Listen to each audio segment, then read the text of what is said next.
I'm not really sure you can overstate just how much of a blast it is to watch Spinel do literally anything. Making the new character of your higher budget movie be someone who can benefit so greatly from an animation bump is maybe sneakily one of the smartest moves by what I obviously believe is a tremendously smart show. However, while it is very easy to watch clips of the gem, like you're doing right now, and just solely appreciate how fun this character is on a frame-by-frame basis, that would become significantly more difficult if I were to turn up the volume. As while Spinel may have one of the most inherently amusing designs in all of animation, even that fact plays into the tragedy of the character, the pit of devastation that builds in your stomach as you learn of everything she's been put through. Spinel begins her time in this franchise by coming pretty close to eradicating every organic creature in the universe. And yet, by the end, I still think you can make an argument it was an underreaction. From just about the moment this video's title Invader graces our screen, it's pretty clear that Spinel has, well, lost her mind, at least in the traditional sense. Sure, with full knowledge of the character's backstory, you can figure out what she's talking about in her opening speech and subsequent song, but there's just no way that anybody who was present at the time, besides perhaps Pearl, could have ever figured out what she was even trying to say. Spinel has come to Earth to wreak havoc, and seems pretty indifferent whether or not that havoc has any meaning to anyone. Both the lyrics and rhythm of Other Friends adds to this manic feeling of Spinel's introduction, of our introduction into the world of a character where nothing she does makes any sense to us, and nothing anyone else does makes any sense to her. By the time the song wraps up, the character's plan finally starts to come into view. Spinel has come to Earth to eradicate what Pink Diamond gave up everything for, both the planet for which she gave up her place in society, and the life for which she gave up hers. After the pretty easy dispatching of a stunned crystal gems, Spinel almost immediately finds herself at the other end of her own scythe. And yet, even being the only one who knows the effects of it, she doesn't really resist what's coming. In fact, even after Steven himself proves to be relatively unscathed by its effects, she still continues to leave it pretty easily within his grasp, despite being herself its last possible victim. By the end of the movie, this won't even end up being the most obvious example of this desire of Spinel's. As the movie progresses and the effects of Spinel's smaller weapon come into focus, the resetting of a gem back to its initial state, or the literal loss of one's mind, the wait to see what happened to this character to make her so irrationally violent quickly begins. However, getting any answers from the being that forms around her gem proves to be quite difficult.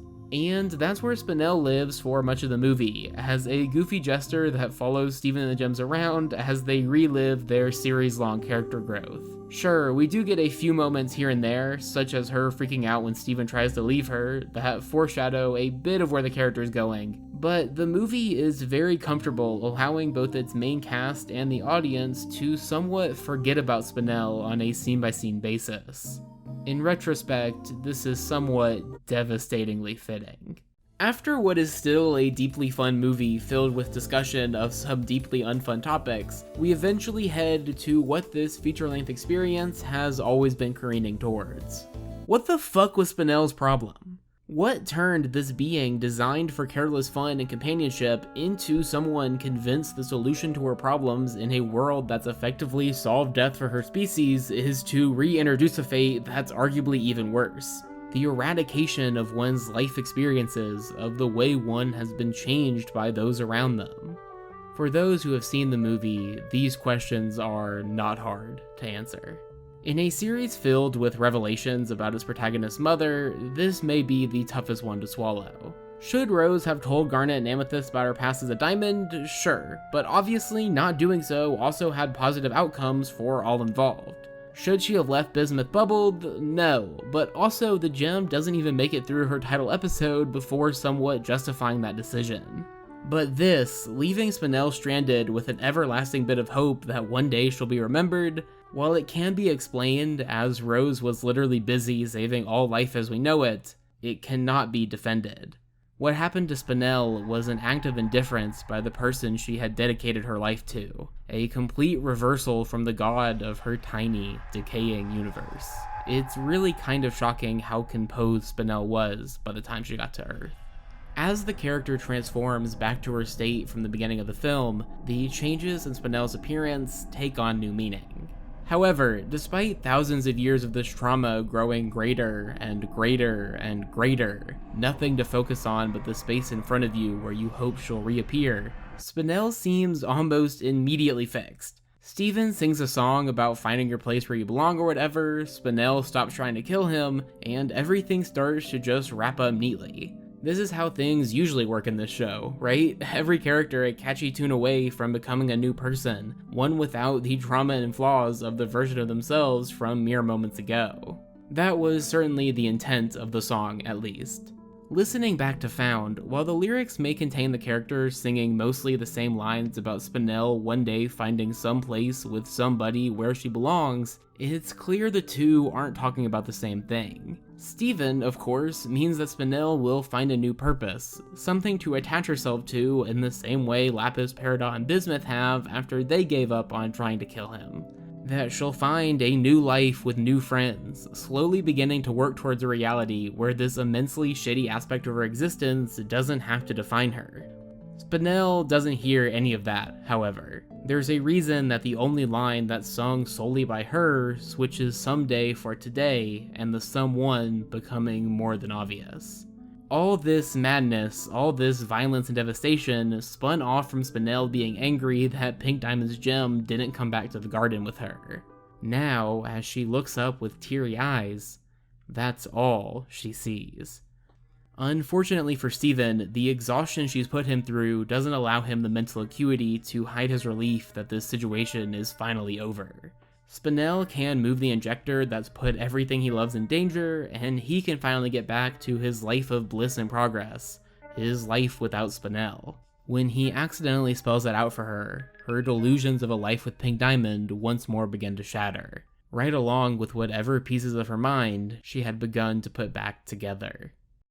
The Spinel created by what she perceives to be an even greater betrayal by another being bearing the gem of Pink Diamond is one with even less contemplation than the one who injected the Earth with poison in the first place. The movie doesn't outright say this for the sake of not getting bogged down in the mechanics of it all, but the reason the world doesn't end like it was supposed to, even after the injector has been entirely drained, is because Spinel couldn't wait for it to come out properly the second time, ending her own hopes of creating a dead-end Earth, blinded by wrath into choosing the option that maximizes immediate pain. The Spinel that exists for this movie's climax has lost any sense of reasoning, any sense of cause and effect. She's become nothing more than the personification of the cruelty delivered onto her. She's become nothing more than the opposite of what she was supposed to be. Once she has inflicted all the pain she thinks she can, literally emptying the chamber of venom she's brought with her into Steven's life, Spinel once again finds herself facing somebody holding her own scythe. And just like the first time, her desire for her mind to be emptied of everything she's gone through becomes more than evident, begging Steven to attack with a weapon she completely understands the consequences of. Anything that will allow her to no longer live with the events that's turned her into a version of herself that she hates, a being designed to be a friend that has become an enemy to all. Unlike Lapis or Peridot, who frankly no longer resemble the version of themselves that once gave Steven trouble, Spinel still seems very Spinel to the bitter end. The resolution that she comes up with at the end of the film isn't some higher level forgiveness for Rose or a dedication to a new life's purpose, but rather both an observation of the aimlessness of her anger and the opportunity to be a Queen's Jester once more. And yet, even if the Spinel that exists in the show beyond the demolition of her injector is one meant to largely support Steven's defining struggle, you can still see peeks into the mind of a gem who's just as hurt as she's ever been. One who's willing to change her form with little care, one still drawn to temporary meaningless joy, and one willing to do whatever a diamond says in the quest for any crumb, any glance, any moment of acknowledgement. As for while Steven may find himself able to solve almost any issue for almost anybody in this show, a mind that has been melted by thousands of years of neglect by the only thing it's ever cared about is just a bit too much.